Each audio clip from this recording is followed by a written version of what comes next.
It's Amanchu. Welcome back to Minecraft Bedrock versus Java, where I play through both versions of the game and compare the two. And here I am in the Java world, and it is 1.17. I have updated to 1.17. We are here, and what's different? Well, so far I don't see much different, except for my clock. For some reason, the texture of the clock has changed, and that was not in the brochure. It was not something that was like a big deal for 1.7. Oh, we're changing the texture of clocks. But yeah, apparently that's the thing that they've done. And it's the same way in the Bedrock world. I've checked out the Bedrock world also, and yeah, they've upgraded the texture for the clock. I don't know why. I don't know what that's about, but yeah, it looks slightly different. But in the Java world, I've done some things in preparation for what I'm going to do next. Yes, it's 1.17. There's a whole lot of exciting new things to check out. And you know what I'm going to do? I'm going to go to the Nether. My plan for today is to go to the Nether and mine for ancient debris. What does that have to do with 1.17? Nothing. Absolutely nothing. But I did do a little thing in preparation for the 1.17 update. To mine for ancient debris, I needed a lot of wood. And I was harvesting a lot of wood from the jungle tree, because I get a lot of wood from that. And also planting a lot of oak trees, so that I could get a bee nest. And there is a bee nest right there. So the thing was, I was doing this before the 1.17 update came out, and I didn't want to explore new chunks looking for a bee nest. The other way you could get them is by planting oak trees, or actually birch trees will work as well.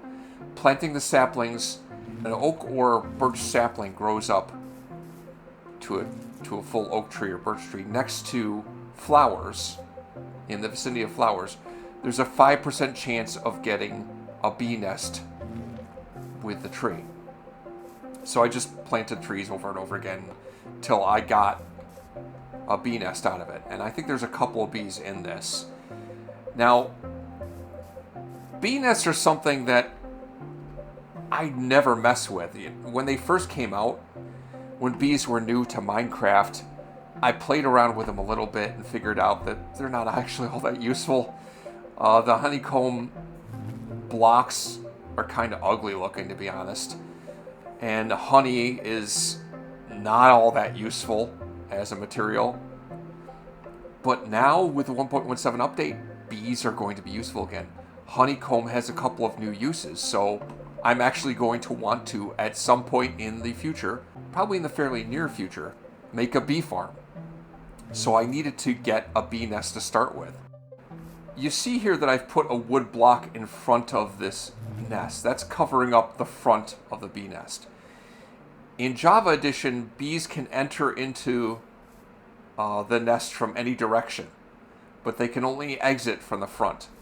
So by placing this block up here, I was able to make sure that the bees that spawned with this bee nest would go back into this nest at some point and then not be able to get out again, so that I'd be able to keep them there.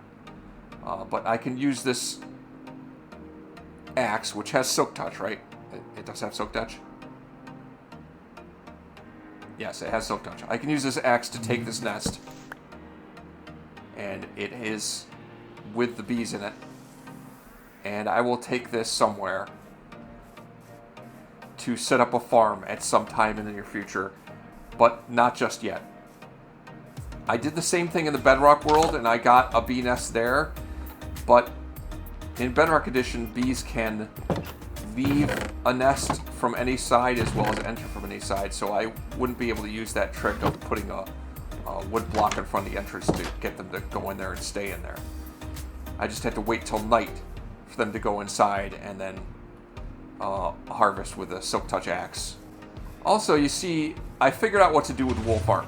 I built up this structure around it. I think it looks kind of like an industrial farm type structure. I kind of like the looks of it. Doesn't look like anything particularly special inside, but I like the looks of it on the outside. One of the things I used for construction here is I used a lot of campfires in construction. You know, being more familiar with Bedrock Edition, I don't usually mess with campfires. I usually use them for construction material. Because in Bedrock Edition, campfires don't stack. you can have one campfire per inventory slot, and that's it. In Java Edition, you can stack them, I think, up to 64 in a single inventory slot. So it's a lot easier to work with them if you want to use them for construction. Now let's see how much wool we have. I've been collecting wool, so there's not much there, but trust me, I have a lot of wool. And in order to mine for ancient debris, I'm going to use a lot of wool. You can see all the wool I've accumulated. I need to bring that into the nether and use it for collecting ancient debris. Alright, so let's grab this helmet. And something that had been confusing me, I don't know if you noticed, but I would pick up the helmet like this and try to use it to put it on, and it doesn't work. It doesn't work because I already have a helmet on. In Bedrock Edition, I can actually swap. I can use the helmet when I already have a helmet on and swap between the helmet in my hand and the helmet that I'm wearing. In Java Edition, that doesn't work. I can only use the helmet to put on if I'm not wearing a helmet currently. Alright, so let me gather these materials and take them to the nether. This might take me a couple trips. Okay, so I'm in the nether now, and I have at least one fire-resistant potion. That's useful. Probably am not going to need it, but just in case, it's a good idea to have one. And from bartering with all these piglins, I only got one so far. It's better than nothing. So now I'm going to start mining for ancient debris. I have all the stuff that I'm going to need. I've already dug out an area where I'm going to start mining down here.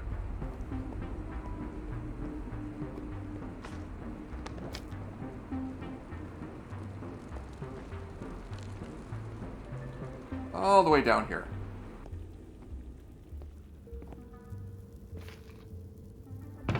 There we go.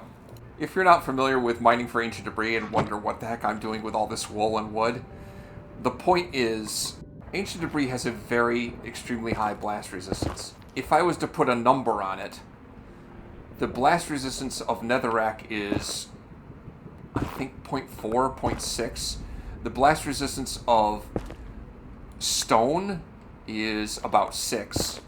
The blast resistance of ancient debris is 1200. It's pretty much impervious to explosions. So the best way to mine for ancient debris is to explode things. I could use TNT. TNT would probably be preferable as far as I'm concerned, but I just don't have a lot of gunpowder right now. I can't make a lot of TNT. What I do have is a lot of wool and a lot of wood, and I'm going to make beds. When you use beds in the end or in the nether, they explode violently. In fact, they make a bigger explosion than actual TNT. So mining with beds is a pretty effective way to mine for ancient debris.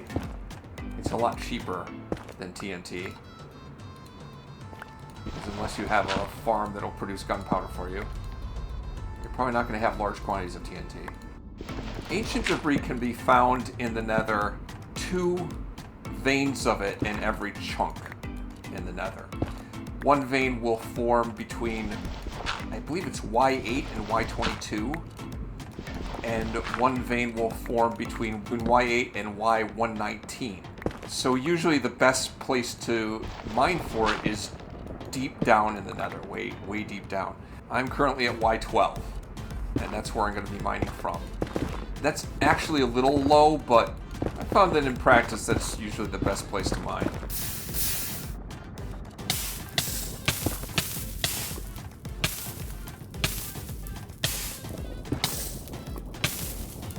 My goal here is to collect enough ancient debris to be able to upgrade all of my armor, my sword, and my Silk Touch pick to netherite. That's going to require 24 ancient debris. I think with the amount of wool and the amount of wood I have, I should be able to accomplish that. Alright, let's see if I can pull this off here. So I'm going to go out 5 blocks. 5 blocks. Dig a tunnel. Place a bed.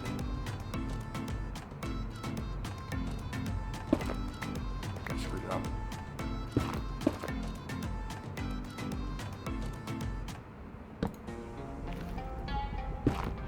Alright, this is the tricky part. In Bedrock Edition, I can block while I use the bed, and I can block the damage from the explosion. I can't do that in Java Edition. Hopefully I won't blow myself up. I've got pretty good armor, so I think I can take it, but I'm a little nervous about this. I've never actually done this in Java Edition. Hopefully it won't hurt too bad.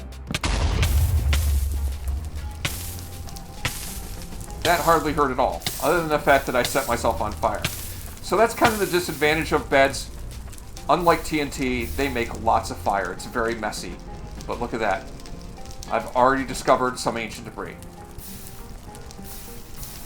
But I gotta put out all these fires because there may be ancient debris hidden behind the fire. I gotta be able to see everything.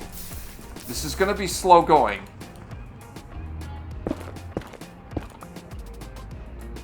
Let's see how much I can get from all the wood that I've gathered. Woo, my first ancient debris.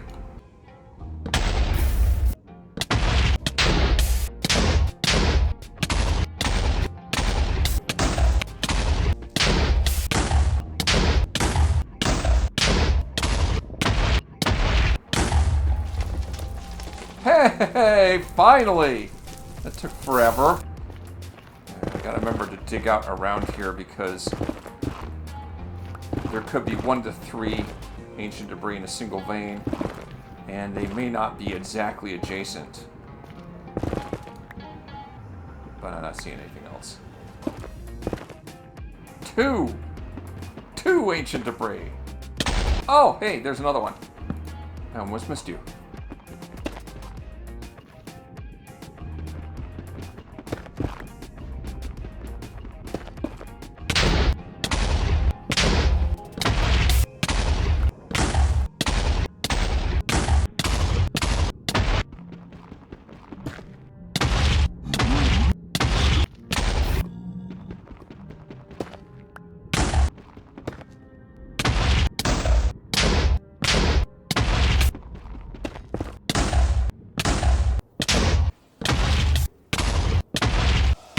I feel kind of bad about not really taking full advantage of the new update immediately, doing stuff related to the 1.17 update and instead going to the Nether.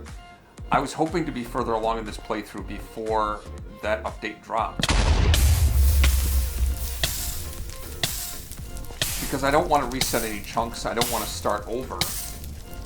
But I'm going to have to travel pretty far to find a lot of the new blocks. Pretty far from my current base. So the thing I really wanted to get before doing more exploring further out is I wanted to get an ender chest. Until I get an ender chest, I think I'm just going to have to put that further exploration on hold. And certainly there's other things I can do related to the 1.17 update. There's a lot of mobs that are just going to spawn naturally. Don't have to be new chunks. I definitely want to be on the lookout for those. But none of that is going to be in the Nether. But once I get upgraded to Netherite, then I can start looking for a fortress and work on getting myself that ender chest.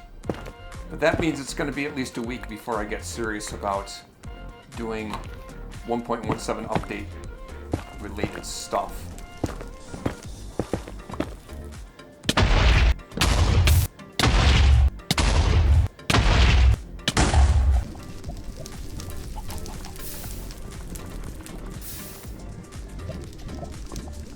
What the heck? There's a chicken here!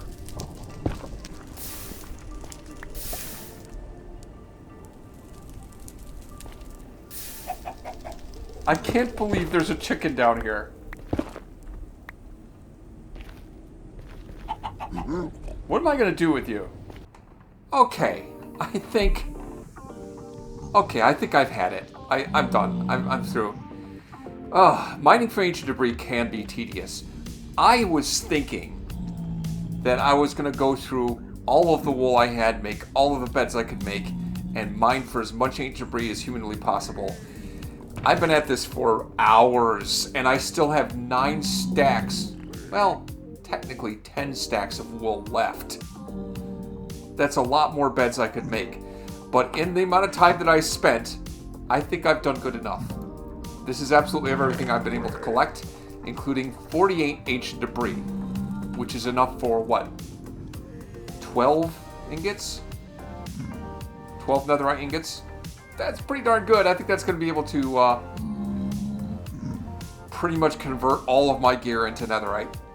I've also accumulated 4.5 stacks of nether gold ore. Pretty freaking good. Yeah.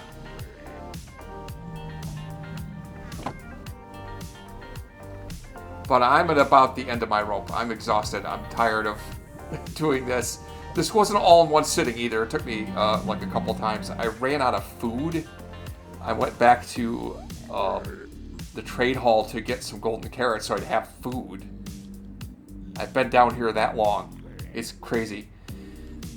I don't have as much wool in the Bedrock world, but I'm going to try to gather ancient debris there too. And there's also some things I want to check out in the Bedrock world now that I've upgraded to 1.17. Do my farms still work? Let's go check it out. Okay, back in the Bedrock world now, and you can see the clock is a different texture. I guess they want to make it look more goldy, more gold-like because it's made of gold, or something like that, I don't know. Anyway, the really thing that I'm excited to look at, does my zero-tick kelp farm still work? Let's run over here and see. This is something I fully expect to some get patched. Is that day today? It still works. It still works. It's still producing for me lots of kelp. Now, the experience part of it probably still works too. Let's see.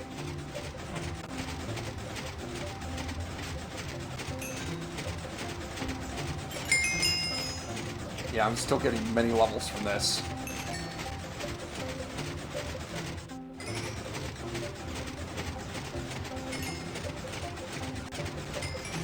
Yeah, this works alright. Nice.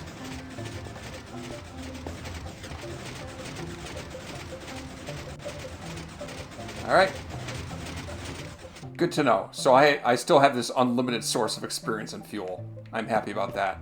Something else I probably should check out over here. There's certain mobs in the new 1.17 update that generate underneath solid blocks in the water. And I think ice counts. So I'm wondering if there's anything under here. Probably not, but let's take a look real quick. Let's go down the water here. I don't see anything. Ah, look at that. It's a glow squid. That's amazing. Yup. Glow squid. It generated under the ice. And as pretty as that is to look at, I'm afraid I'm going to have to kill you.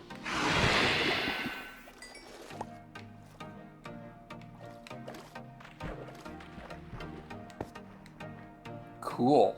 And it gave me four glow ink sacks. Nice. There's actually a couple uses for those. If I put a sign down here. There. You can kind of see the lettering on that sign. It's not too bad. Now if I put dye on that. Boy, it's actually harder to see. But now, use glow ink on that. And wow, look at how that stands out. That's really amazing. The thing I'm really excited about using this for is to make glowing item frames.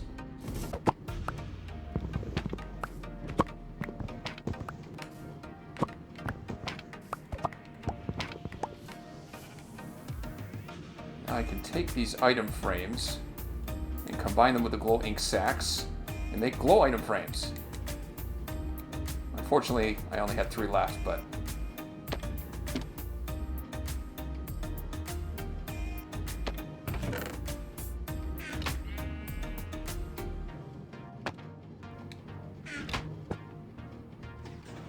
That's it. Huh. I gotta say, it doesn't really look that different to me. The top right map is supposed to be the non-glowy one. It don't look like much different.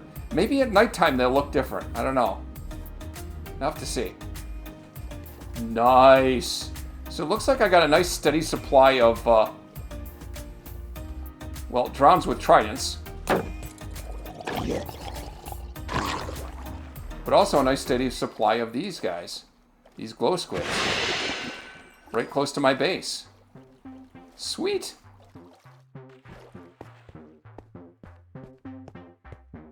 I'm not sure how much difference fortune makes there. I got 4 ink from the first one, 4 ink from the second one. So, I don't know if looting is making a difference there or not. I guess at nighttime you can kind of see a difference there. Yeah, the upper right is darker and the other 3 are kind of illuminated. But now I have some more ink so I can fix that.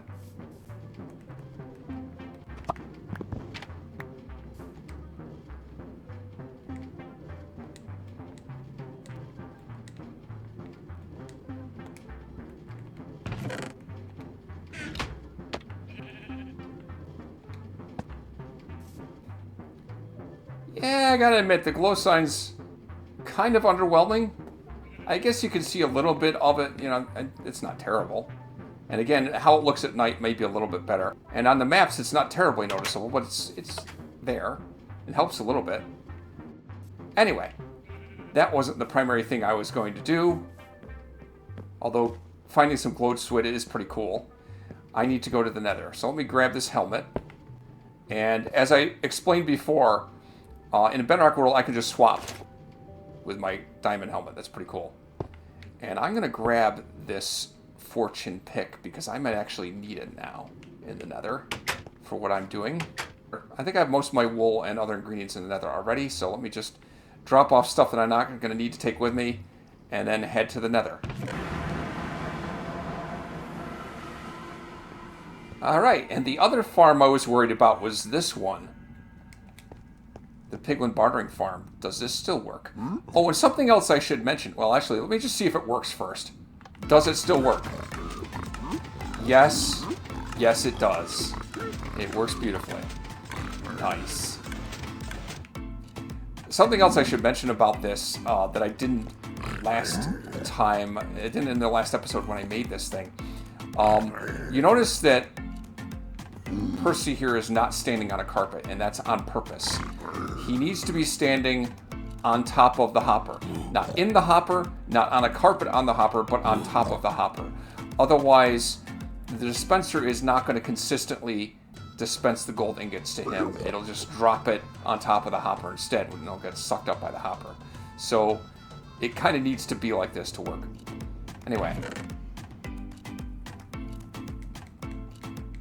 More good stuff. Let me organize that inventory and...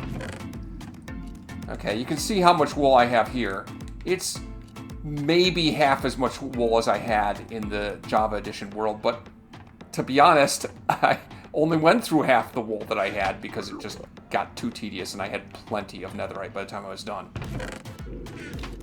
Actually, I think before I take that stuff somewhere, I should build a place to take them to.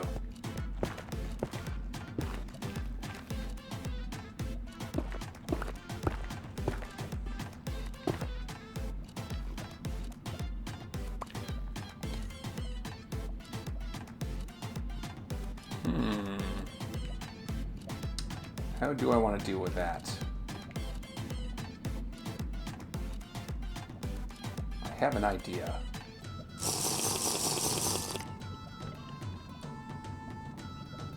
Whoa, it's a long ways down. It's a long ways down.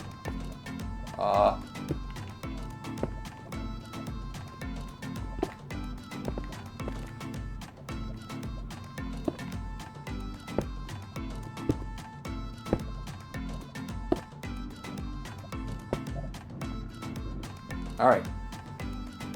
With the help of some fire resistance potions, I've dug myself a tunnel down to Y12. And it's a little fancier. Down through the lava. And then all the way down to here. Perfect. Alright.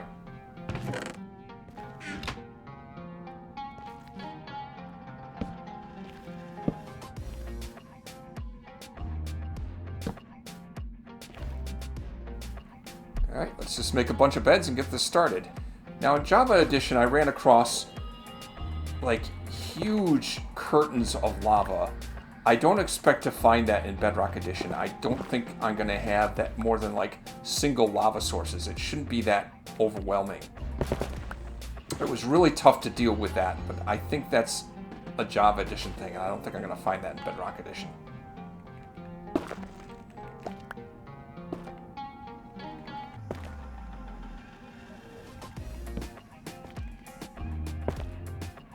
Also, I'm able to block at the same time I activate the bed and have it explode.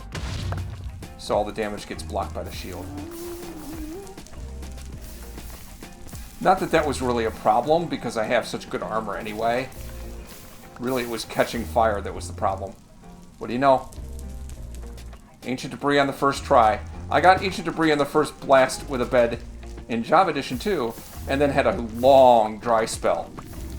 And it all averaged out.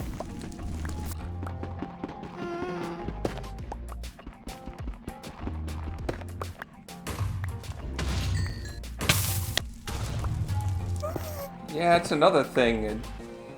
In addition to not finding a lot of huge lava pockets like I do in the Java Edition world, in the Bedrock world, I can expect to find a lot of open caves like this. Holy crap! Okay, there was a ghast right there. Come here.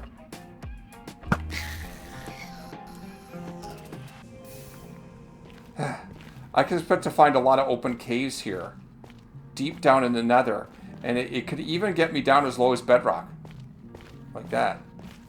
And that's actually not good, because ancient debris forms surrounded by other blocks. It's not exposed to air or lava, so these open caves like this don't give me a better chance of finding ancient debris. It actually reduces my chances of finding ancient debris.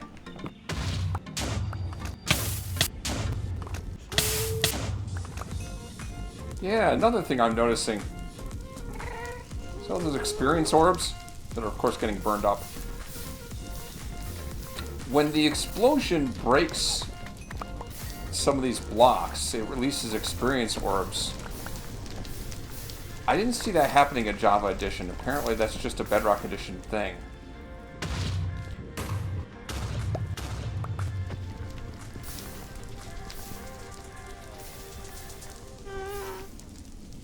Wow, I am having so much better luck here.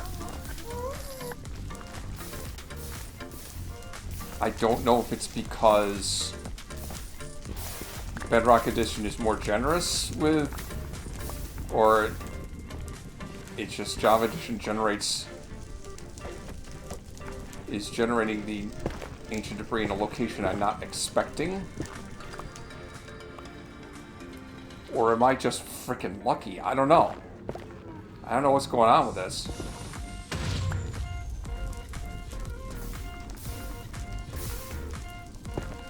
Something weird going on. My shield has taken no damage. It doesn't seem like I'm getting hit by the bed blast at all. I'm kind of surprised. I don't know why that's happening. I should be getting hit by it, and my shield should be absorbing the damage. But nothing's happening. I'm getting no damage from these bed blasts at all. Okay, so I've been at this a while now, and as far as how many beds I used, I don't know. I didn't really keep track.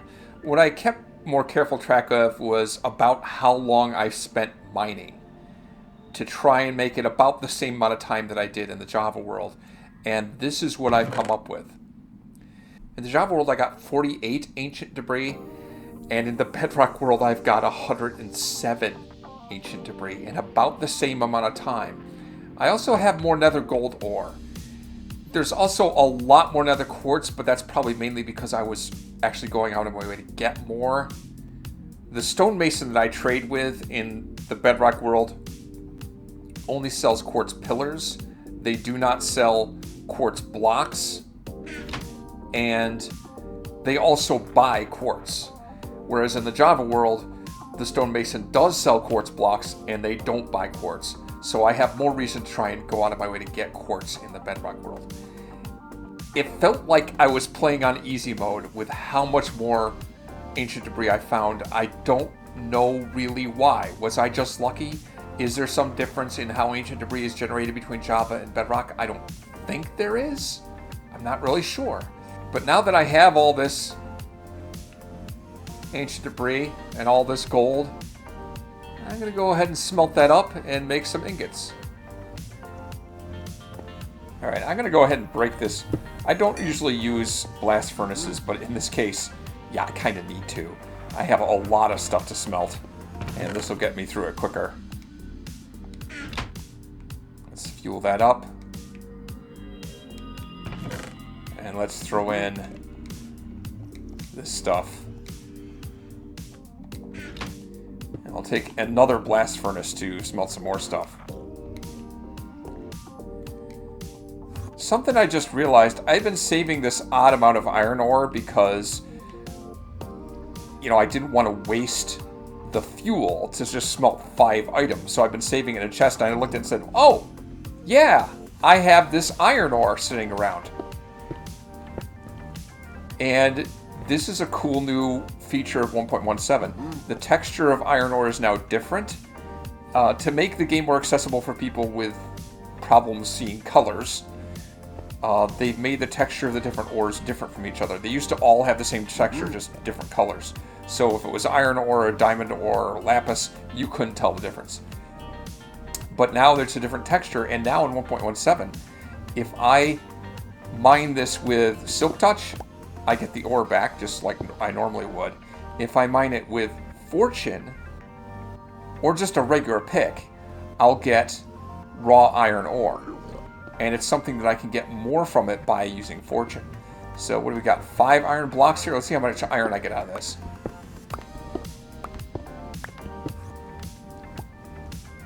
$14 iron from 5 blocks of iron ore. That's really good.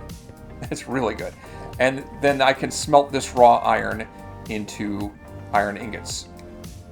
Kind of a nice feature. You know, some might say it's OP, but really if you look at all the different crafting recipes in Minecraft, iron is the second most common crafting recipe, I believe, behind wood. It's the second most common ingredient in crafting recipes. So yeah, you need iron. In fact, people build iron farms typically because they need a lot of iron for various builds. So this just kind of makes sense to do it this way. And again, I don't want to get into long tutorials about, you know, how all the stuff in 1.17 works, because I really want to focus on what's different between Bedrock and Java Edition. And in this case, it's really the same. It works the same way.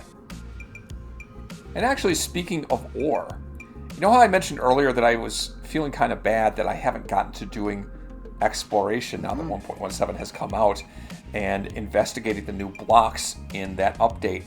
It's actually fortunate that I didn't. I just recently learned that there's a bug in the Bedrock Edition version of this release where they use the 1.18, the next update's ore generation algorithms. What that means is things like diamond ore in the second Caves and Cliffs update, 1.18, is going to be very rare above Y0 and more common the deeper down you get. The problem with that, obviously, is in the current 1.17 update, there is no below Y0. There's nothing but void down there. So it kind of screws up ore generation for the current update. If you'd started a new Minecraft world for the 1.17 update, getting excited about finding all the new blocks and stuff, you're going to find it difficult in Bedrock Edition to find diamond ore, and other ores are not going to be where they should be. Any chunks that are generated before this gets patched, hopefully it will get patched in the next week or so, any chunks in the Bedrock world that get generated in this time period, the ore generation is going to be messed up. So it's so much the better that I'm spending most of my time in the Nether for now, not bothering to explore out to areas I haven't explored yet. It's actually a good thing that I haven't done that. I will get around to that, but not for a little while. Alright, I've smelted enough of this ancient debris and the netherite scrap to get started. Alright, let's make ourselves some netherite ingots here. If I can remember the recipe for this, it's, let's see. It's like that. And like that. There we go.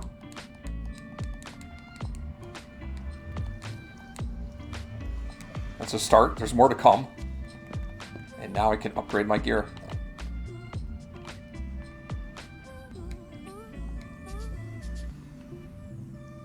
My regular pickaxe, my regular diamond pick becomes a netherite pick.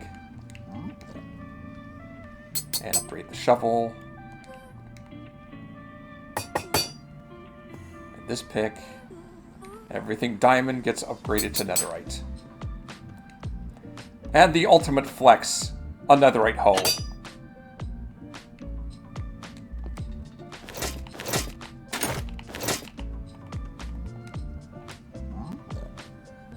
Sweet. Now I'm fully decked out in netherite with lots of ingots to spare, actually. I got a lot of ancient debris in that expedition. A lot. There we go. Everything's netherite, and I have 16 ingots to spare. In the Java world, I should have enough to upgrade most, if not all, of my gear, but I won't have a lot of ingots to spare. Not like in Bedrock world. Okay, I think I'm done for now. I have got all the full netherite gear, and next time I'm going to spend a little more time in the nether. I want to try and go find a fortress. And by the time I'm done with that, hopefully this problem with Bedrock Edition will get patched, and then I'll really be able to get serious about exploring the overworld some more and finding new chunks that I haven't been to yet, and discovering new interesting things about the 1.17 update. But next time, Nether Fortress. Nether Fortress or bust. Anaman chooses Minecraft, Java versus Bedrock.